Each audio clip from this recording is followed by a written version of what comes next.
Shalom à toi, bien-aimé, que la faveur de Dieu soit avec toi, que Dieu bénisse ta vie ce matin, que Dieu te donne un week-end de victoire, un week-end de percée, un week-end de faveur dans le nom de Jésus-Christ de Nazareth. Bienvenue encore ce matin à Connexion Céleste. Et notre texte de ce matin se trouve dans Matthieu chapitre 28, à partir du verset 19. Allez, faites de toutes les nations des disciples, les baptisant au nom du Père, du Fils et du Saint-Esprit.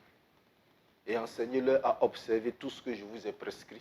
Et voici, je suis avec vous tous les jours jusqu'à la fin du monde.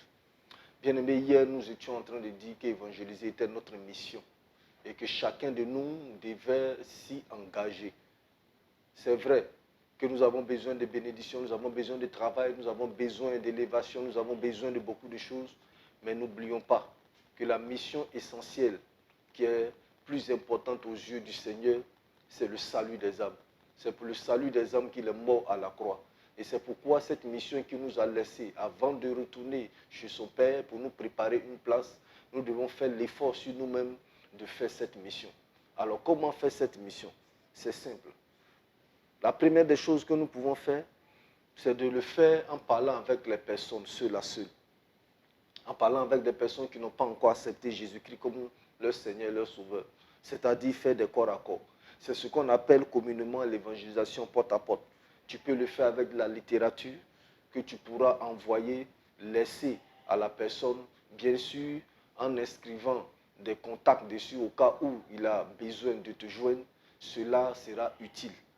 Bien-aimé, la deuxième chose que tu pourrais faire pour évangéliser, c'est en te joignant tout simplement à un groupe d'évangélisation, soit dans l'église, soit dans le quartier, ou soit entre amis se mettre ensemble, aller dans les lieux publics, aller sur les marchés pour évangéliser, pour parler de la part du Seigneur.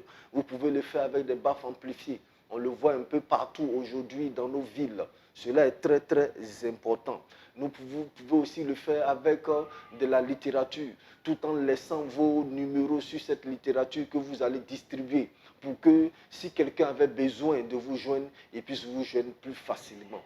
Je prie que le Seigneur vous aide à réaliser ces choses-là dans le nom de Jésus-Christ de Nazareth. Bien-aimé, tu peux aussi évangéliser en invitant tes frères et sœurs qui ne connaissent pas encore le Seigneur à l'église, en les invitant dans les programmes spéciaux, dans les veillées de prière.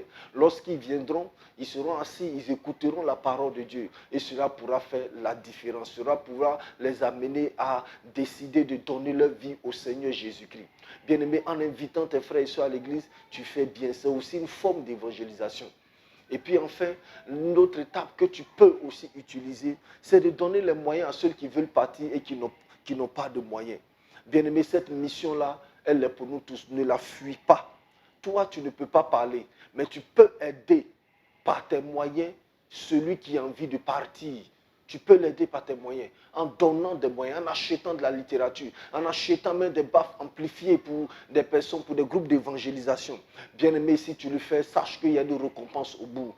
Dieu te récompensera pour ça. Et si tu ne le fais pas, la Bible nous dit, nous aurons sur notre conscience le sang de ces personnes qui n'auront pas donné leur vie à Dieu et qui seront morts sans Christ. Bien-aimé, autour de toi, beaucoup de personnes sont en train de mourir sans Christ. Beaucoup de personnes sont en train de se suicider chaque jour. Bien-aimé, ne te tais pas. Lève-toi et va à cette mission que le Seigneur t'a donnée. Tu auras fait du bien à beaucoup de personnes, mais tu auras surtout fait du bien au Seigneur Jésus-Christ, car c'est une mission qui lui tient à cœur. Ma prière pour toi ce matin, c'est que tu fasses l'effort sur toi pour t'engager, car c'est un devoir pour nous tous. Que le Seigneur bénisse ta vie, que la faveur de Dieu soit avec toi. Shalom à toi.